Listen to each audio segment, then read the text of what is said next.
오늘 말씀은 에스겔 7장 19절부터 27절까지의 말씀입니다. 그들이 그 은을 거리에 던지며 그 금을 오물같이 여기리니 이는 여호와 내가 진노를 내리는 날에 그들의 은과 금이 능히 그들을 건지지 못하며, 자, 적군이 바벨론이 쳐들어왔어요. 금과 은으로 목숨을 살려고 해도 능히 건지지 못한답니다. 왜? 침략자 입장에서 칼을 들고 왔어요. 근데 여기서 지금 살려달라고 금과 은을 내놓습니다. 살려놓을 필요가 없죠. 죽이고 모든 걸 다 뺐으면 되는데. 그래서 그런 잔혹한 침략자들이 왔을 때, 심판자들이 왔을 때는 은과 금으로도 목숨을 살릴 수 없습니다. 능히 그 심령을 족하게 하거나 그 창자를 채우지 못하고, 자, 그래서 심판이 내려가지고 지금 뭐 식량도 다 없기 때문에 금과 은을 주더라도 아마 이스라엘 백성들이 금과 은을 많이 의지했나 봐요. 금은 보화를 의지한다 할지라도 자기 먹을 것 하나 제대로 사지 못하는 그런 날이 올 것을 말씀하고 있습니다. 오직 죄악의 걸림돌이 되미로다. 그들이 그 화려한 장식으로 말미암아 교만을 품었고, 자, 금은 보화가 집에 가득 쌓여 있으니까 마음이 교만한 거죠. 하나님이 눈에 안 들어왔던 것이죠. 결국은 하나님을 배신하고 금은 보화를 하나님보다 더 의지한 것입니다. 또 그것으로 가증한 우상과 미운 물건을 만들었은즉 내가 그것을 그들에게 오물이 되게 하여, 자, 이 오물이라는 것은 히브리어로는 이제 부정한 것, 또 부정한 것을 만짐으로 말미암아 내가 부정함, 이런 것을 가리킬 때 사용됐던 용어였습니다. 금과 금은 보화가 그런 오물이 되게 만들었다고 했습니다. 타국인의 손에 넘겨 노략하게 하며 세상 악인에게 넘겨 그들이 약탈하여 더럽히게 하고, 그것이 다 이제 내 것이 되는 것이 아니죠. 예수님께서도 어떤 어리석은 사람 이야기를 하면서, 자, 내가 창고를 넓히고 내일은 사업을 크게 하리라. 그러나 어리석은 자여, 내 영혼을 오늘 밤 내가 데려갈 때 그것이 네 것이 되겠느냐라고 말씀하셨습니다. 그래서 하나님을 의지하는 사람은 청지기적인 관점을 가지고 그것을 선한 목적을 위하여 사용하고 베풀고, 그렇게 함에도 불구하고 이 탐욕이 가득하게 되면, 그러니까 10만 원 가진 사람이 만 원을 남한테 주는 거는 할 수 있어요. 그런데 1억 원 가진 사람이 1,000만 원 내놓으려 그러면 그게 아까워지는 겁니다. 그것처럼 금은 보화가 쌓일수록 사람의 마음에는 탐욕이 더 크게 일어나게 됩니다.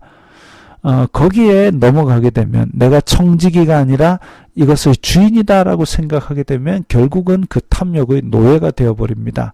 우리는 하나님의 백성이지요. 하나님의 청지기로서 우리에게 맡겨주신 것을 하나님의 목적에 맞게 잘 사용해야 되겠습니다. 내가 또 내 얼굴을 그들에게서 돌이키리니, 자, 하나님의 얼굴을, 그러니까 이제 모세와 아론의 축복에 보면 주님의 얼굴을 우리에게로 돌리셔서 얼굴빛을 우리에게 비추사, 이런 말이 나오는데, 근데 하나님의 얼굴을 그들에게서 돌이킨다 했습니다. 이제 영광이 떠나간 것이지요. 그들이 내 은밀한 처소를 더럽히고, 자, 왜 하나님의 얼굴을 돌이키셨느냐? 은밀한 처소, 성소 지성소를 더럽혔습니다.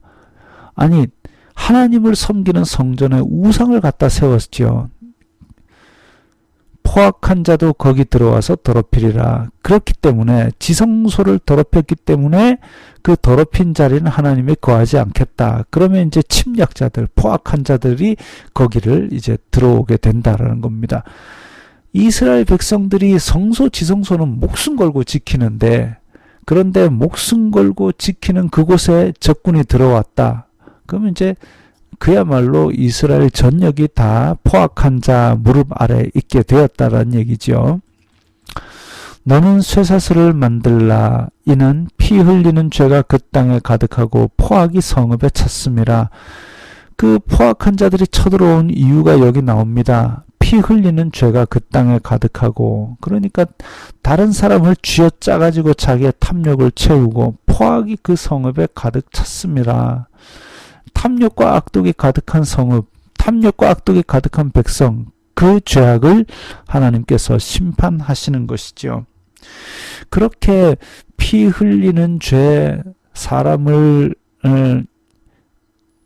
악독하게 대하고 무시하고 차별하고 강포를 행하고 그러면서 그걸로 자기 배를 채우고 그런 탐욕과 악독의 죄가 가득한데, 그 가운데서 그렇게 죄 지은 사람들이 성소 지성소를 금은으로 꾸민들 그게 무슨 의미가 있겠습니까?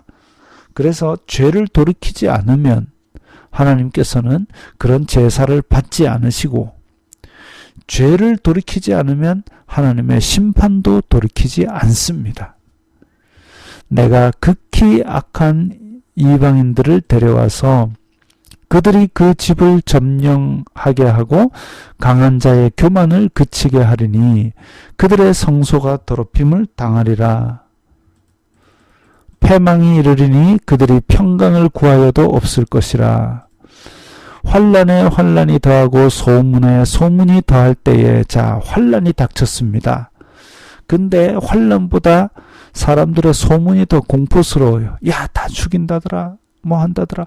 그러면 이제 이 사람은 이겨낼 힘이 없는 상태에서 공포에 떨게 되는 것이죠. 하나님의 심판은 그런 것입니다.